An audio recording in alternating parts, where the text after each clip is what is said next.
UDF-ലേക്ക് വന്ന എല്ലാവർക്കും പല കാരണങ്ങളാൽ UDF-ൽ അല്ലെങ്കിൽ സ്വതന്ത്രരായ UDF-ന് പിന്തുണ കിട്ടുന്നത് ഇപ്പം ഐഷ പൊറ്റി കൊട്ടാരക്കരയിൽ മത്സരിക്കും. PV അൻവർ ആദ്യം അവിടെ നിന്ന് പടിയിറങ്ങി, എന്തായാലും ബേപ്പൂരിൽ മത്സരിക്കും. സന്ദീപ് വാര്യർ ഒന്നെങ്കിൽ പാലക്കാട് അല്ലെങ്കിൽ തവനൂർ ചോദിച്ചിട്ടുണ്ട്, മത്സരിക്കും. അങ്ങനെ ഇങ്ങോട്ടേ ഈ ഭാഗത്തേക്ക് ചേക്കേറിയ UDF-ന്റെ ഭാഗമായ ആളുകൾക്കൊക്കെ എന്തായാലും ഇത്തവണ സീറ്റുണ്ട്. പക്ഷേ P. സരിൻ ഇതുപോലെ 2024 ഒക്ടോബറിലാണ് കഴിഞ്ഞ തവണ പാലക്കാട് ഉപതെരഞ്ഞെടുപ്പ് വന്ന സമയത്താണ് പൊട്ടിത്തെറി ഉണ്ടായി LDF-ലേക്ക് പോയത്. ഇത്തവണ P. സരിന് പാലക്കാട് സീറ്റ് ഇല്ല എന്നുള്ളതാണ് ഏറ്റവും പുതിയ വിവരം ലഭിക്കുന്നത്. ഒറ്റപ്പാലത്തും അതോടൊപ്പം തന്നെ പാലക്കാട്, ഈ രണ്ട് സ്ഥലത്തായിരുന്നു. ഒറ്റപ്പാലത്ത് ഒരു തവണ സരിൻ മത്സരിച്ചതാണ്, അന്ന് നല്ല രീതിയിൽ വോട്ടുകൾ പിടിക്കുകയും ചെയ്തിരുന്നു പ്രേംകുമാറിനെതിരെ. പക്ഷേ ഇത്തവണ പാലക്കാട് P. സരിന് സീറ്റില്ല. അതിന് പകരം ഒരു പൊതു സ്വതന്ത്രനെയാണ് CPM ആലോചിക്കുന്നതെന്നാണ് ഇന്നത്തെ ചർച്ചകൾക്ക് ശേഷം ഉയർന്നു കേൾക്കുന്നത്. അങ്ങനെയാണെങ്കിൽ സീറ്റില്ലാത്തതിനെ കൊണ്ട് ഇങ്ങോട്ടേക്ക് വന്ന P. സരിന് എന്തുകൊണ്ടൊരു പരിഗണന കിട്ടുന്നില്ല? MP രാജേഷാണ് P. സരിന്റെ പേര് മുന്നോട്ട് വെച്ചതെന്നൊക്കെ ആദ്യം ഇങ്ങനെ പുറത്തേക്ക് വന്നിരുന്നു. പിന്നെ എന്തുകൊണ്ട് P. സരിനെ വെട്ടി, പകരം ഒരു പൊതു സ്വതന്ത്രനെ? പാലക്കാട് ചിത്രം ഏകദേശം മറ്റ് മുന്നണികളുടെ തെളിഞ്ഞതാണ്. ശോഭാ സുരേന്ദ്രനാണ് BJP-യുടെ കാൻഡിഡേറ്റ്.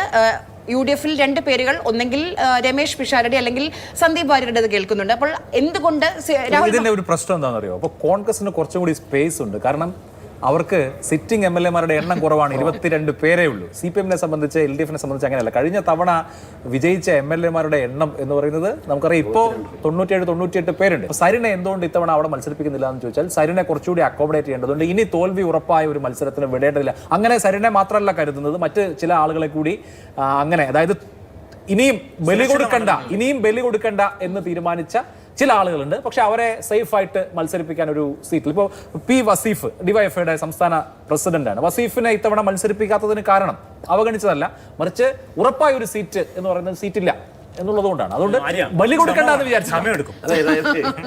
ഞാൻ പെട്ടെന്ന് വേറൊരാളെ ഓർത്തത്, പണ്ട് പുതുപ്പള്ളിയിൽ ഉമ്മൻചാണ്ടിക്കെതിരെ പ്രക്ഷോഭം ഉണ്ടാക്കിയിട്ട് ചെറിയാൻ ഫിലിപ്പ് ഇതുപോലെ വന്നു. ചെറിയാൻ ഫിലിപ്പ് നേരെ ഇപ്പുറത്തേക്ക് വന്നു. ചെറിയാൻ ഫിലിപ്പിന് സീറ്റ് കൊടുത്തു പാർട്ടി. എവിടെയായിരുന്നു അറിയോ? വട്ടിയൂർക്കാവ്. ചെറിയാൻ ഫിലിപ്പിനും സീറ്റ് കൊടുത്തതിന് ശേഷം വട്ടിയൂർക്കാവ് പിന്നീട് 3ാം സ്ഥാനത്തേക്കാണ് പോയത്. ഇനി ആര്യ പറഞ്ഞ ലോജിക്ക് വെച്ചാണ് ഒരൊറ്റ ചോദ്യമേ ഉള്ളൂ. ഒറ്റപ്പാലത്ത് സരിൻ നിന്നു, UDF-ൽ തോറ്റുപോയി. പാലക്കാട് സരിൻ നിന്നു, LDF-ൽ തോറ്റുപോയി. ഈ രണ്ടിടത്തും തോറ്റുപോയ ഒരാളെ വീണ്ടും ഒരു സിറ്റിംഗ് സീറ്റ് കൊടുത്ത് ജയിപ്പിക്കേണ്ട ഉത്തരവാദിത്വം ഒരു മുന്നണിക്കുണ്ടോ? കാരണം അദ്ദേഹത്തിന് UDF കൊടുത്തപ്പോഴും അദ്ദേഹം പരാജയപ്പെട്ടു, LDF. എങ്ങനെയാണ് സരിൻ CPM-ലേക്ക് അല്ലെങ്കിൽ ഇതിൽ നിന്ന് പുറത്തേക്ക് വന്നത്? അല്ല, അതിനകത്ത് വിഷയമല്ല. എന്റെ ചോദ്യം ഇത്രയേ ഉള്ളൂ. എന്റെ ചോദ്യം വലിയ വ്യത്യാസം അന്നുണ്ടായിരുന്നു. 10,000 വോട്ടിന്റെ വ്യത്യാസമുള്ളൂ. പ്രേംകുമാർ ശരിയാണ്, ഒരു ടേമേ ആയിട്ടുള്ളൂ. പക്ഷേ സരിന് അവിടെ കൊടുക്കാം. അതെ, അതെന്റെ ചോദ്യം ഇതാണ്. സരിന് UDF സീറ്റ് കൊടുത്തു ഒറ്റപ്പാലത്ത്, അത് തോറ്റുപോയി അദ്ദേഹം. പിന്നെ പാലക്കാട് ഉപതെരഞ്ഞെടുപ്പ് വന്നു ഷാഫി പോയപ്പോൾ, അപ്പോൾ അദ്ദേഹത്തിന് അവിടെയും സീറ്റ് വേണം. CPM വരുന്ന കുറെ ആളുകളുണ്ടല്ലോ. ഇപ്പൊ തന്നെ 90-ലധികം സീറ്റിൽ LDF-മാരാണ് ചെയ്യുന്നത്. കൂടി വന്നിട്ട് ബാക്കിയുള്ള കോൺഗ്രസിന്റെ സീറ്റിലും കൂടി മത്സരിക്കുക. അപ്പൊ ഈ കോൺഗ്രസ്സുകാരൊക്കെ എന്ത് ചെയ്യും? മാത്രമല്ല ഇതിനകത്ത് ഈ സരിനെ പോലുള്ളവരെ, ഇപ്പം സരിൻ വന്നു അടുത്തൊരു സീറ്റിന് വേണ്ടി നിൽക്കുകയാണ്, ഈ രണ്ടിടത്ത് മത്സരിച്ച് പരാജയപ്പെടുകയും ചെയ്തു. ഇപ്പം സരിനെ പോലുള്ളവർ ഈ ഹോംവർക്ക് ചെയ്യുന്നതിൽ, അതായത് ജനകീയ അടിത്തറ ഉണ്ടാക്കുന്നതിൽ, ജനങ്ങളുടെ പിന്തുണ ഉണ്ടാക്കുന്നതിലൊക്കെ വലിയ പരാജയം സംഭവിച്ചെന്ന് എനിക്ക് തോന്നുന്നത്. കാരണം താഴെ തട്ടിലേക്ക് വർക്ക് ചെയ്തിട്ട് ഒരു ബേസ് ഉണ്ടാക്കി ശമ്പളം കിട്ടുന്ന ജോലിയാണ്. പക്ഷേ അല്ല, ഇങ്ങനെ കുറെ ഇങ്ങനെ ഈ സിവിൽ സർവീസ് അതുപോലെ തന്നെ ബ്യൂറോക്രസി എന്നുള്ളതൊക്കെ പൊളിറ്റിക്സിലേക്ക് പ്രചാരണ രീതിയൊക്കെ കണ്ടിരുന്നല്ലോ ഒറ്റപ്പാലത്ത്. വെറൈറ്റി ആയിട്ടുള്ള ആ സമയത്ത് അതാ ഞാൻ പറഞ്ഞു വരുന്നത്.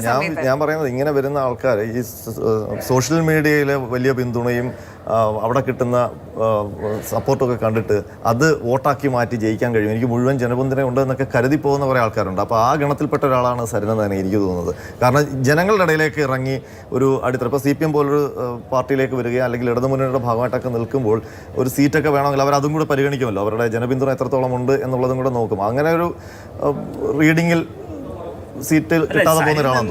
നിന്നാൽ മാത്രമേ കിട്ടൂ എന്ന് വിചാരിക്കുന്ന മണ്ഡലങ്ങൾ പാലക്കാട് ജില്ലയിലില്ല. പാലക്കാട് മാത്രമേ ഉള്ളൂ. ഒരു നേതാവെന്ന് പറയുമ്പോൾ, ഒരു രാഷ്ട്രീയ നേതാവെന്ന് പറയാം, അതാ ഞാൻ പറഞ്ഞത്. ഈ ഇങ്ങനത്തെ ഒരു മേഖലയിലല്ലോ കോൺഗ്രസില് അദ്ദേഹത്തിന് ഇങ്ങനെ പടർന്ന് കളിക്കാം, അതുപോലെയൊന്നും CPM-ൽ നടക്കില്ലല്ലോ. CPM-ൽ സംഘടനാപരമായ ഉത്തരവാദിത്വം കൊടുക്കുന്നു. ഇപ്പോൾ അദ്ദേഹത്തിന് സർക്കാരിന്റെ പദവിയിലാണ് അദ്ദേഹം ഇരിക്കുന്നത്. ഇപ്പോൾ മണ്ണാർക്കാട് CPI-യുടെ സീറ്റാണ്. അതേസമയം തന്നെ അവിടെ മുസ്ലിം ലീഗിന്റെ സീറ്റാണ്. ഇപ്പോൾ കോൺഗ്രസിനെ സംബന്ധിച്ച് ഇപ്പോൾ ഷൊർണൂരോ അല്ലെങ്കിൽ ഒറ്റപ്പാലോ കൊടുക്കാൻ കാരണം അവർ ജയിക്കില്ല എന്ന് ഉറപ്പുള്ള സീറ്റുകളാണ്. CPM സംബന്ധിച്ച് അങ്ങനെയല്ല, അവരുടെ പരമ്പരാഗത ശക്തി കേന്ദ്രങ്ങളാണ്. അതുകൊണ്ട് നമുക്ക് അടുത്ത ദിവസം എന്തൊക്കെ സംഭവിക്കും. എന്തായാലും സ്ഥാനാർത്ഥികളെ നമ്മൾ അറിയുന്നത് കുറച്ചുകൂടി വൈകും. എല്ലാ പാർട്ടികളും വിചാരിക്കുന്നത് ഇലക്ഷൻ പ്രഖ്യാപിച്ചതിന് ശേഷം സ്ഥാനാർത്ഥിമാർ വന്നാൽ മതി എന്നുള്ളതാണ്. അപ്പോൾ പരമാവധി ഈ പറഞ്ഞതുപോലെയുള്ള ഉരുൾപൊട്ടലുകൾ ഒഴിവാക്കാമെന്നും പാർട്ടികൾ വിചാരിക്കുന്നുണ്ട്. നോക്കാം നമുക്ക്.